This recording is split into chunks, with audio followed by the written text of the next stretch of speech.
ਕੇਂਦਰੀ ਵਿੱਤ ਮੰਤਰੀ ਨਿਰਮਲਾ ਸੀਤਾਰਮਨ ਵੱਲੋਂ ਪੇਸ਼ ਕੀਤੇ ਗਏ ਮੋਦੀ ਸਰਕਾਰ ਦੇ 2023-24 ਦੇ ਬਜਟ ਤੇ ਬੋਲਦਿਆਂ ਭਾਰਤੀ ਜਨਤਾ ਪਾਰਟੀ ਦੇ ਕੌਮੀ ਬੁਲਾਰੇ ਸੈਯਦ ਜ਼ਫਰ ਇਸਲਾਮ ਨੇ ਕਿਹਾ ਕਿ ਕੇਂਦਰੀ ਬਜਟ ਵਿੱਚ ਮਹਿਲਾ ਸਸ਼ਕਤੀਕਰਨ ਅਤੇ ਦੇਸ਼ ਨੂੰ ਵਿਕਾਸ ਦੇ ਰਾਹ ਤੇ ਤੇਜ਼ੀ ਨਾਲ ਅੱਗੇ ਵਧਣ ਦਾ ਰਾਹ ਪੱਧਰਾ ਕੀਤਾ ਗਿਆ ਹੈ। ਜ਼ਿਲ੍ਹਾ ਭਾਜਪਾ ਦਫ਼ਤਰ ਸ਼ਹੀਦ ਹਰਬੰਸ ਲਾਲ ਖੰਨਾ ਸਮਾਰਕ ਵਿਖੇ ਭਾਜਪਾ ਦੇ ਸ਼ਹਿਰੀ ਜ਼ਿਲ੍ਹਾ ਪ੍ਰਧਾਨ ਹਰਵਿੰਦਰ ਸਿੰਘ ਸੰਧੂ ਦੀ ਪ੍ਰਧਾਨਗੀ ਹੇਠ ਉਲੀਕੀ ਗਈ ਪ੍ਰੈਸ ਕਾਨਫਰੰਸ ਦੌਰਾਨ ਭਾਜਪਾ ਦੇ ਕੌਮੀ ਬੁਲਾਰੇ ਸੈਯਦ ਜ਼ਫਰ ਇਸਲਾਮ ਨੇ ਕਿਹਾ ਕਿ ਇਹ ਕੇਂਦਰੀ ਬਜਟ ਅਗਲੇ 25 ਸਾਲਾਂ ਲਈ ਭਾਰਤ ਦੀ ਤਰੱਕੀ ਅਤੇ ਭਾਰਤ ਨੂੰ ਵਿਸ਼ਵ ਸ਼ਕਤੀ ਅਤੇ ਵਿਸ਼ਵ ਗੁਰੂ ਦੀ ਨੀਂਹ ਰੱਖੇਗਾ। ਉਨ੍ਹਾਂ ਕਿਹਾ ਕਿ ਵਿਰੋਧੀ ਧਿਰ ਕੋਲ ਬੋਲਣ ਲਈ ਕੋਈ ਮੁੱਦਾ ਨਹੀਂ ਹੈ, ਵਿਰੋਧੀਆਂ ਨੂੰ ਨਕਾਰਨ ਤੋਂ ਇਲਾਵਾ ਹੋਰ ਕੁਝ नहीं आउंदा। 5 न्यूज़ अमृतसर तो सुनील खोसला की रिपोर्ट। अपने आप को मजबूत महसूस करें, सरकार उनकी चिंता करे, सरकार उनके हित में और उनको मुख्य धारा से जोड़े, ऐसी कोशिश हमारी रही है और इसीलिए हमने कहा है कि हमारा समावेशी विकास होना चाहिए, ये जो है ऑब्जेक्टिव है। दूसरी बात जो है हमारी सरकार की आप देखें तो जो भी हमने फैसले लिए हैं वो लास्ट माइल तक दे या ना दे, हम सब की चिंता करते हैं और इसीलिए उन्होंने कहा कि जो कतार में आखिरी खड़ा हुआ आदमी है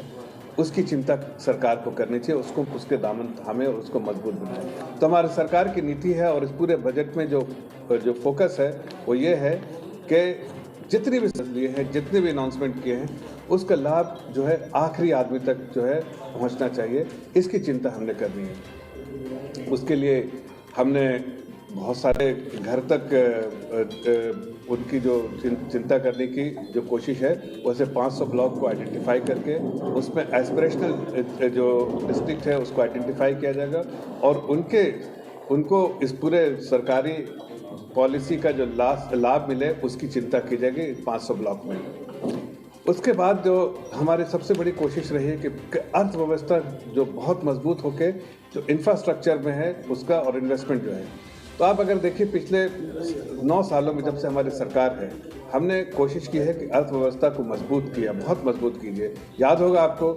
इसी देश के बारे में, इसी देश की अर्थव्यवस्था के बारे में 2013 में पूरी दुनिया में एक ही गुहार होता था कि दुनिया की 5 जो सबसे कमज़ोर अर्थव्यवस्था है, सबसे कमज़ोर इकॉनमी है, वो जो है भारत, उसमें एक उस जो 5 लोगों में की सूची में भारत भी आता था। भारत में करप्शन बहुत था, भारत में स्कैम होते थे, तो लोग कहते थे बाहर दुनिया के अलग अलग देशों में कि भारत एक ऐसा देश है जहां स्कैम्स एंड स्कैमस्टर्स रहते हैं, फ्रॉड एंड फ्रॉडस्टर्स रहते हैं और यहाँ इसीलिए देश की अर्थव्यवस्था सबसे कमज़ोर 5 अर्थव्यवस्था में थी। हमारी पोजीशन उस वक्त 13 नंबर पे थी, लेकिन हमारे सरकार ने आदरणीय प्रधानमंत्री जी की अगुवाई में जो हमारी सरकार 2014 से चली, उन्होंने मैक्रो इकोनॉमिक पैरामीटर्स में जो अर्थव्यवस्था को मजबूत करने के आंकड़े होते हैं जिसमें आपको अर्थव्यवस्था को जांचने के परखने के जिस आंकड़ों से देखा जाता है उस पर बहुत कोशिश की आदरणीय प्रधानमंत्री जी ने। मजबूत देश को एक ऐसा संकल्प लिया कि देश को आत्मनिर्भर बनाना है,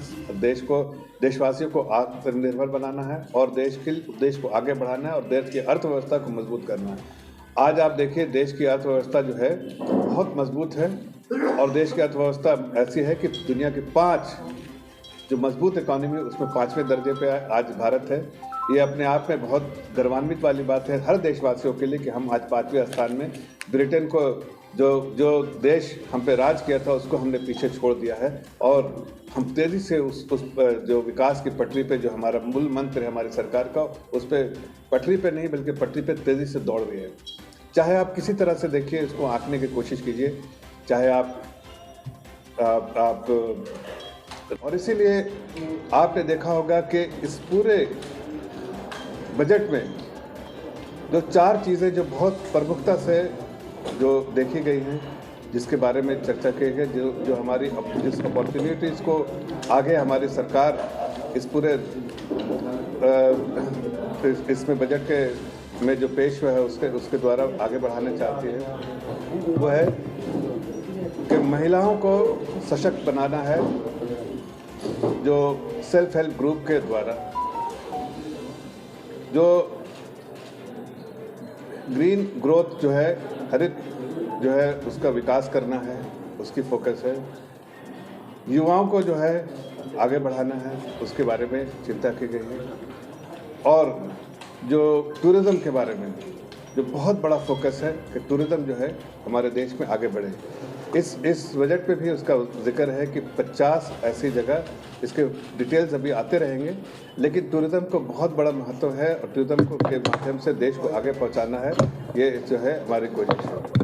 लेकिन बजट का जो अगर आप पूरे बजट को अगर आप एनालाइज किए तो उसका जो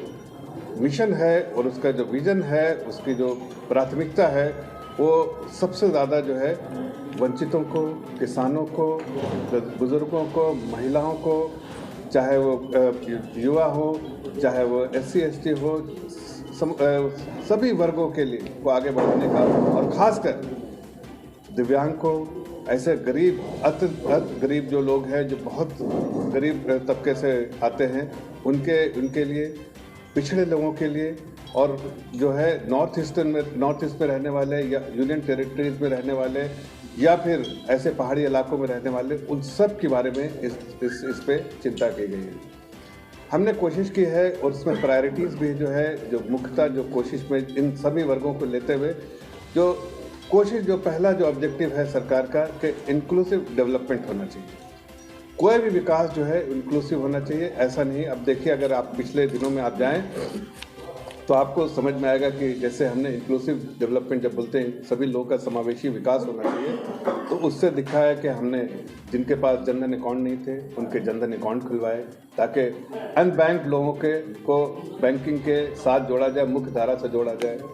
उसी तरह से जिनके पास शौचालय नहीं थे, महिलाओं के मान सम्मान में हमने शौचालय दिए और घर तक शौचालय। जिनके पास पीने के पानी नहीं थे, उनको हम पानी एक मिशन के तौर पे एक नई मिनिस्ट्री बनाई और नल से जल देने का काम जो किया है।